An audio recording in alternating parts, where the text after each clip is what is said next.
Brendan, it's kind of nice to have a couple of days off. What was it like getting back into it today after 3-1 practice and games coming up? It was good. It's always good to reset the mind, reset the body. I think everybody came in, they had a mindset that we wanted to get better today. Fresh legs, so we were making a lot of shots, and we went over some execution, so today was good. The 6 preseason games are on the high end, certainly, of a preseason schedule. You don't really see that too often anymore. I know you didn't play in all of them, but having those extra reps, do you feel like that was something that was productive for this team, being able to get out there and play real games? For sure, especially getting that starting 5 out in the last game, but it was more helpful for me. Having a chance to get on the floor and play against other competition since it's been so long. It was helpful to see where I was as a player and how I want to continue to get better with this new team. You were pretty excited, when we talked to you in Vegas about where you were, where this team could get.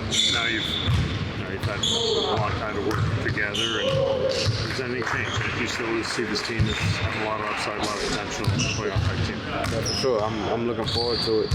I think the good thing is everybody's eager to learn every single day, and as long as we come in with that mindset and attitude, we'll continue to get better.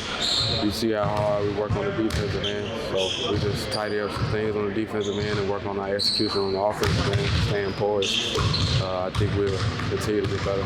One of the things that this team really struggled with last year is clutch situations, late and close games, and I would imagine that's one of the reasons why they were really excited to go out and get you. We saw the ball in your hands at the end of that game on Friday. How much do you, as a player, as a competitor, embrace those types of moments? That's what we work out for, and things that we dream of. Growing up and idols like Kobe Bryant and other players, we relish for them moments right there. So I get excited for it. I know it's a chance to have a lot of poise and see who's open on the basketball floor. Maybe the players will always for me, but just having the opportunity to know what's going on. Just differently about playing in Darko's offense in particular as compared to the previous coaches you played? Well, the pace is a lot different. On the offensive end, we kind of push the ball as soon as we get it, kind of like the Indiana Pacers. On the defensive side of the ball, we just attacking and for steals, blocks, and just trying to get defensive stops. So I think the difference is than other teams is the pace. You haven't had that much time to play with Scotty. I think for sure Friday was the best we've seen Scotty play. What jumped out to you about seeing him really bring it? How ahead of the game he is while he's playing. In that last game, he showed a bunch of his IQ, his passing ability, and his size. He's usually his matchup. He's bigger than the guy that's playing him. So his ability to use his size and his length was definitely on display, and I was definitely happy to see it. I was happy for him. How would you rate the intensity of the defensive scheme that Darko has with the ball pressure constantly happening? 12 out of 10. Any thoughts on Atlanta? They're a team that is kind of reconfigured itself a little bit. Well, they have some seasoned guys. Trae Young has been over there for a long time, and he's the leader, the head of the snake. He's going to make sure everybody is involved, and he's going to be aggressive. They added Porzingis, Nickeil Alexander-Walker, who's a good defensive player and a knockdown shooter. Dyson Daniels, defensive player. And Jalen Johnson is coming off an injury, so they have a well-rounded team. We'll have to bring it on the defensive end and execute on the offensive end. I think we'll be ready. There was an ESPN story about you, and you talked about how defensively you feel like you guys have everything, and then offensively there are things that need to get expedited. What specifically do you think needs to get expedited? I think decision making in full court, we've gotten better, especially looking at clips from last year to this year. We've gotten better in the preseason and in practice. I think when the game slows down, it's just about, our next step is about being patient and letting the game come to us, finding the right execution, setting good hard screens, knowing where the best shot is on the floor. I think that's our next step. You see IQ Elijah and Garrett are playing one-on-one together after practice. Would you ever hop into some of those games, and how do you think you would do? How do I think I do? Trick question or something.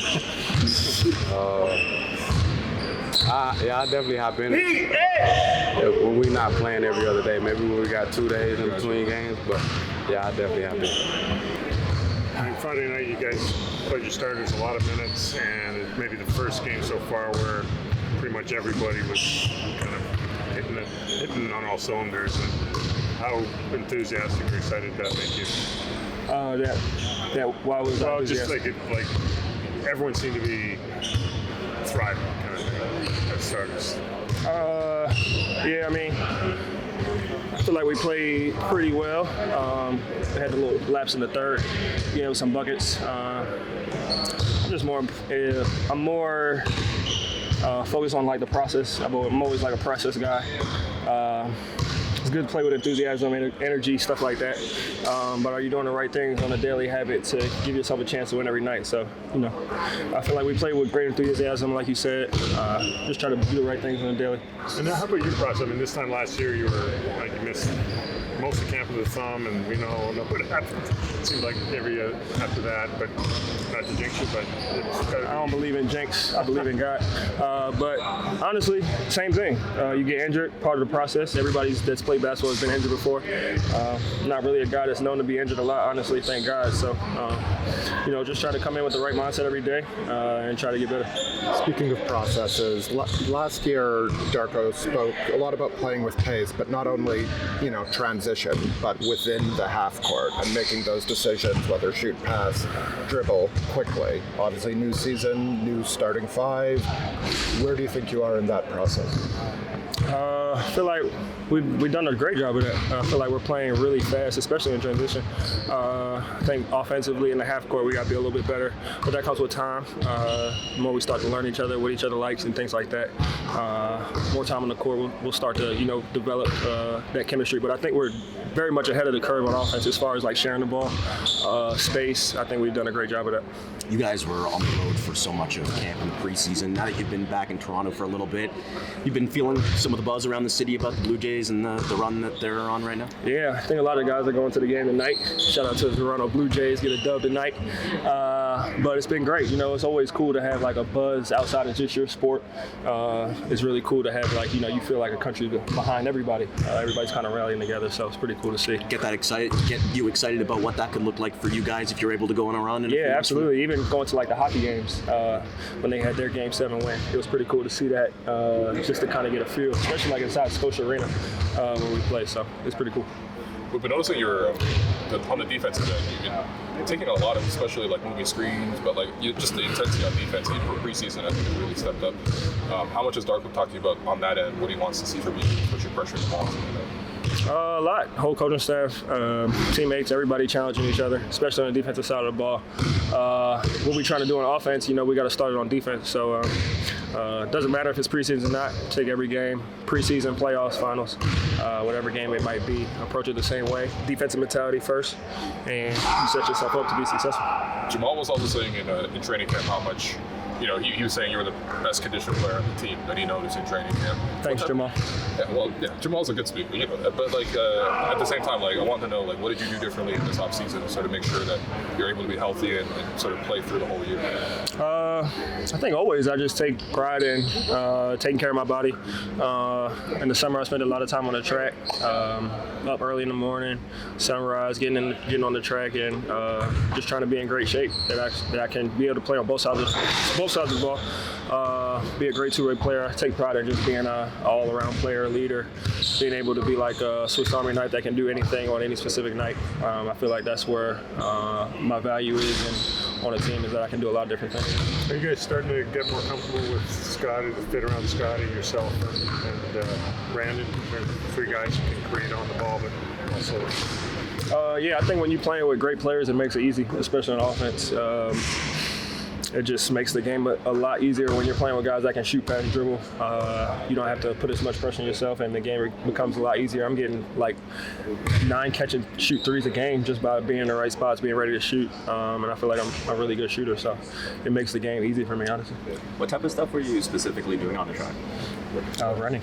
Like long distance, like stop and go, like what type of stuff? Did a lot of sprints, a little bit of long distance sometimes. But it was a mix of everything, honestly. Track, turf. I think getting up early in the morning at 5 a.m. is probably harder than the actual track workout itself. So just trying to be disciplined and, put that work in the summer so that you can, reap the benefits on the court. How long was the long distance? I was running first, asking questions later after. You guys were on the road for so much of the preseason, but now that you've been home a little bit, are you starting to feel the buzz in the city with the Jays making this run? No doubt, it's amazing.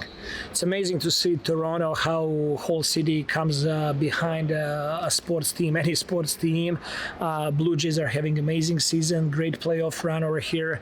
Everybody's hopeful, and we believe the team is going to pull another win tonight and take us to the finals. So, really, really exciting, and it's awesome for us to be in a city and to see that energy, knowing that that type of energy is going to be same for us once we start rolling in the playoffs.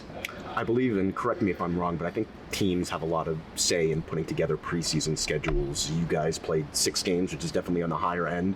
Why was it important for you guys to get as many reps as you did? And do you think now that you threw it, do you think that was productive for you guys? I believe so. First, when I looked at the 6 preseason games, I was also a little bit, is it going to be too much or not? I think coming from West Coast and using that Boston game, not playing our starters, it really helped to get extra minutes for the young guys. And we're such a young team. I think it was important to see all of our guys playing and getting opportunities. At the same time, I do like us spending time on the road early in our schedule because it prepared us for playing on the road during the regular season, and also gets the team connected. When we go for 5 days in Calgary, we go to Vancouver for 3 days. Players are around each other quite a bit, and that really helps those guys come together as a group. Are you going to the game today?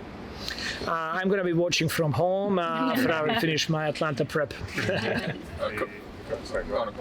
I mean, it's kind of interesting. Atlanta would be the team you're playing first. It's one of the teams in the East that's kind of been reconfigured the most. Do you kind of look forward to seeing where you guys? I love it. I love every opportunity that we have to go out there and compete. I want to play against great teams. We want to be a great team. We want to continue to grow. So for us, any opportunity we have to play against high talented teams, it's great for us. It's going to be a lot of learning. It's going to be opportunity to compete. It's an opportunity to learn how to win. We got to look at a season as a whole. This is not a 100 meters race. It's going to be a marathon. There's going to be great stretches. There's going to be rough stretches. But what I see from so far from our group is they're really connected and really willing to accept coaching and learning from each other. So that's what really excites me about this season. You guys just seem to do a lot of blindside double teaming on defense. You got guys coming from the nail to the corner out of nowhere. How do you decide, or how do you leave it up to them to make the decision when to go? Now we're going into coaching secrets, Well, yeah. We do have rules. What are we trying to achieve in those situations? We're giving guys certain freedom to make decisions. You cannot be so strict when you want to play disruptive. You cannot be so strict on the rules because that makes players overthink. And we really want to be aggressive. We really want to be disruptive. And we also have a system in place when we get exposed in some of those situations that we have a backup plan, how we can cover for each other on the backside. You spoke last year a lot about not only playing with pace as in turning defense into offense, but playing with pace within the half court. New starting lineup, obviously they have to learn each other. Where do you think they are in that process? much more ahead than I would think, to be honest with you. I think once we're getting in a half court, we still have some empty possessions, but we also have a lot of opportunities that we're going with much more force to set a screen, to open up and roll with more force. I think I'm already seeing improvements there. We have a long way to go before we look as a team that wants to play with that force and pace on offensive end, but I'm seeing a lot of positive stuff early on.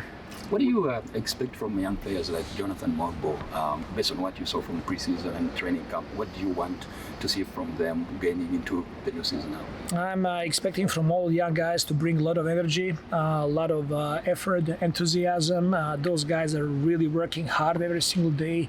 I want them to be excited when games comes, and if they play 5 possessions or 25 or 40 possessions in a game, to understand to love and respect every possession in the game and to see how valuable those possessions are. I think that's going to really help their development this year and to get those guys on a map to be, very important part of the team. Coach, we saw Immanuel Quickley make a lot of plays defensively in preseason, especially hustle plays like, felt like he drew a moving screen every game basically. What are you expecting out of Immanuel this season defensively? I mean, he's been constantly improving, on defensive end since he joined us. We had some long and productive conversations over the course of summer, like that he needs to take that to another level. He took that very seriously. He put some serious work this off season. He got so much stronger, and he's doing a really good job there. So I'm really pleased that he just needs to carry that into the season and during the whole season. And then the last game, I know it's still preseason, but you had your starters in. Brooklyn had their starters in. It was like 1:14 tied with a minute left, and then you guys gave the ball to Brandon Ingram, and he got that pull up for the 3. How are you going to sort of handle those sort of crunch time possessions this year, and sort of how much is it a benefit to have a guy like Brandon to be that weapon for you? There is a lot of value in having a player like Brandon who can score, who's also very great playmaker. In this game, I thought that we as a team did not do a great enough job of finding him when he was open in some situations, and he did not flinch for a second. He continued making right decisions. I believe he had 6 assists at the end of the game. He was trying to make the right decision. He got that pull-up 3 that needed us, that we needed as a team to get it win. So he's really focusing on the right things and how to help the team. There is so much more, for us as a team to grow in those situations, and I'm happy to have all of those preseason games to be close result, so that can teach us some things how to close games. Darko, looking at that last game against the Nets, it seems like throughout the game you had at least 2 starters out there. Is that going to be a focus for you with the playing rotation? I mean, initially, yes, but I think it's going to really go game by game. Obviously, having 2 starters on the court at any point of time helps, and that's how our team is built, that we can do those type of rotations. I mean, if somebody is really good and catches the fire, I might keep him longer on the floor, so we might not see 2 starters at the same time with a second unit, but generally that is the idea, yes. I was talking to Brandon about just goal setting individually and how that fits into a larger conversation. Like, some guys are not going to be the ones to be like, listen, I'm individually going after this, that, and the third. For yourself, when you think about the collective picture, how do you create healthy rooms that those things can be expressed, but obviously being very cognizant of the fact that it has to be a collective goal in mind, obviously, at the end of the day? I mean, if you win, everybody wins, right? So each player one day set up their goals, and we sit down with them, we talk that in a context of the team. We don't talk in a context, we want you to be an all-star player and average 30 points a night, or have I don't know what. That all of that goes in the context of how you're helping the team and how you're helping the team to win. So we spend a lot of time with players talking about those, what it needs to look like for them, and all of those are very connected with our offensive and defensive pillars, so they're overlapping. How are the quote? Why was it that one today? I do pick a quote. Yes. Do you change them often? Yes. And yes, why was that yes. the one today? because how you do anything is how you do everything, because it's important. Did something because, stand out to you though that you felt like that had to be the message? I mean, I think the details. This is a long preseason over here. Everybody's itching to get to the game and play regular season games. There is no skipping steps. Everything matters. Every rep matters. Every practice matters. Every workout matters. So we gotta stay logged in every day. We'll do one more. Were Colin and Yak able to do anything today? Yak went through whole practice, and Colin went through non-contact parts of the practice.